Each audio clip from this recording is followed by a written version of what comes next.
A young girl with dreams bigger than the silver screen would go on to become one of the most beloved icons of all time.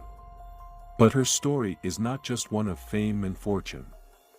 She was more than just a pretty face, she was a symbol of resilience and grace. This is the life of Audrey Hepburn. How did this little girl from Belgium capture the hearts of millions? And what secrets did she carry with her to the grave? Stay tuned as we unravel the remarkable tale of Audrey Hepburn. Audrey Hepburn was born on May 4, 1929, in Brussels, Belgium, as Audrey Kathleen Rustin. Her mother, Ella van Heemstra, was a Dutch baroness, and her father, Joseph Victor Anthony Rustin, was a British banker with a keen interest in Nazi ideology.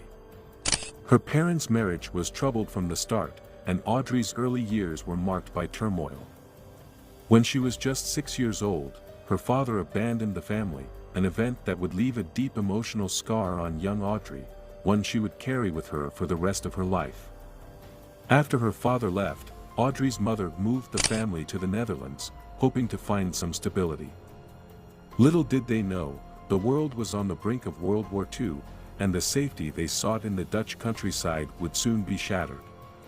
When the war broke out in 1939, Audrey was just 10 years old. Life in the Netherlands, which was occupied by Nazi Germany, became increasingly difficult. Food was scarce, and the fear of violence was constant. Audrey, who was already passionate about dance, found solace in ballet. Despite the dangers, she continued to practice, even performing secretly to raise money for the Dutch resistance. As the war dragged on, the situation grew more dire. The winter of 1944 to 1945, known as the Hunger Winter, was particularly brutal. Audrey, like many others, faced starvation. She and her family had to eat tulip bulbs to survive. The experience left her physically weakened, and she developed lifelong health issues as a result. But more than that, it shaped her understanding of the world and her deep compassion for those who suffer.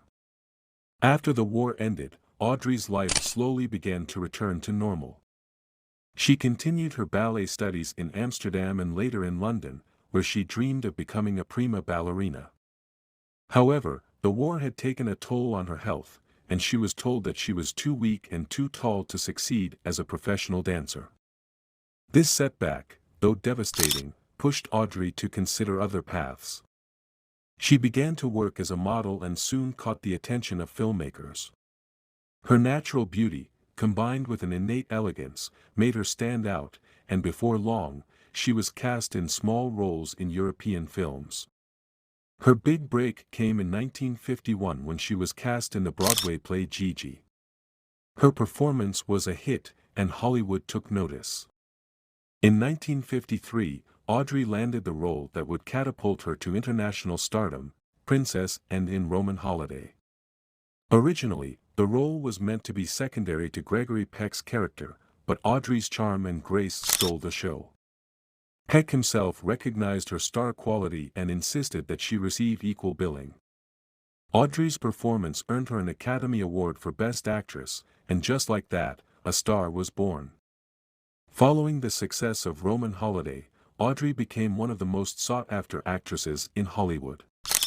She went on to star in a series of iconic films, including Sabrina, 1954, Funny Face, 1957, Breakfast at Tiffany's, 1961, and My Fair Lady, 1964.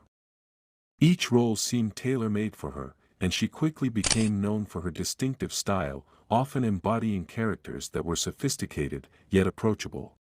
Audrey Hepburn's influence extended far beyond the screen. Her unique sense of style made her a fashion icon of the 20th century. She had a long-lasting partnership with the designer Hubert de Givenchy, who created many of the classic looks that are still associated with her today. The black dress she wore in Breakfast at Tiffany's is perhaps one of the most famous outfits in cinema history. Her style was characterized by simplicity and elegance. Audrey favored clean lines, minimalistic designs, and a monochrome palette. She popularized the pixie cut, cigarette pants, and ballet flats, styles that are still emulated by fashion enthusiasts around the world.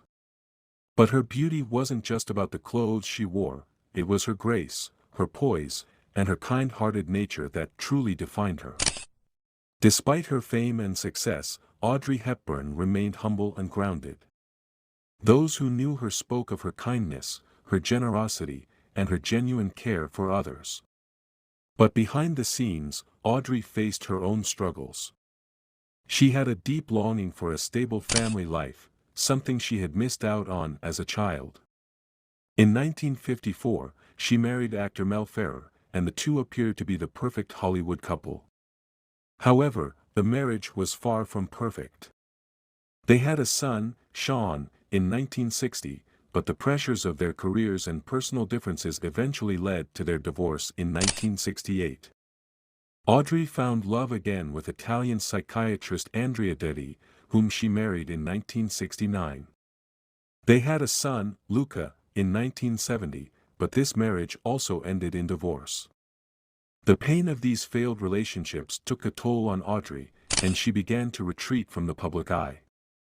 In the late 1960s and 1970s, Audrey began to take on fewer film roles. She appeared in Wait Until Dark, 1967, which earned her critical acclaim, but by the end of the decade, she had largely stepped away from acting. Instead, she focused on her family and began to devote more time to humanitarian work. In 1988, Audrey became a Goodwill Ambassador for UNICEF, the United Nations agency dedicated to helping children around the world. This role was deeply personal for her, as she had experienced the horrors of war firsthand as a child. Audrey traveled to some of the world's most impoverished and war-torn regions, including Ethiopia, Somalia, and Bangladesh. She used her fame to bring attention to the plight of children in these areas, working tirelessly to raise awareness and funds. Her humanitarian work brought her a sense of fulfillment that she had long sought. Audrey's compassion and dedication earned her numerous awards, including the Presidential Medal of Freedom, the highest civilian award in the United States. Audrey Hepburn's life was cut short by illness. In 1992, she was diagnosed with a rare form of abdominal cancer. Despite undergoing surgery and treatment, the cancer spread, and by late 1992, it became clear that her time was limited. Audrey spent her final days in her home in Switzerland, surrounded by her loved ones. She passed away peacefully on January 20, 1993, at the age of 63. The world mourned the loss of a beloved actress and humanitarian. Her funeral was attended by many of her close friends and family, and her legacy as a style icon, a talented actress, and a compassionate human being was firmly cemented in history. Even after her death, Audrey Hepburn's influence continues to be felt. Her films remain classics, her fashion sense is still admired, and her humanitarian work continues to inspire new generations. The Audrey Hepburn Children's Fund, established by her sons Sean and Luca, continues her work by supporting various charitable organizations focused on children's welfare around the world. Audrey Hepburn's story is one of resilience, grace, and kindness. She was a woman who faced tremendous challenges but never let them define her. Instead, she used her experiences to make a difference in the world, leaving behind a legacy of love and compassion. Thank you for watching this in-depth look at the life of Audrey Hepburn, an icon who transcended the silver screen. If you enjoyed this video and want to hear more incredible stories, don't forget to like, comment, and subscribe to our channel. Share this video with your friends, and let's keep Audrey's legacy alive together. Until next time, keep dreaming big and spreading kindness.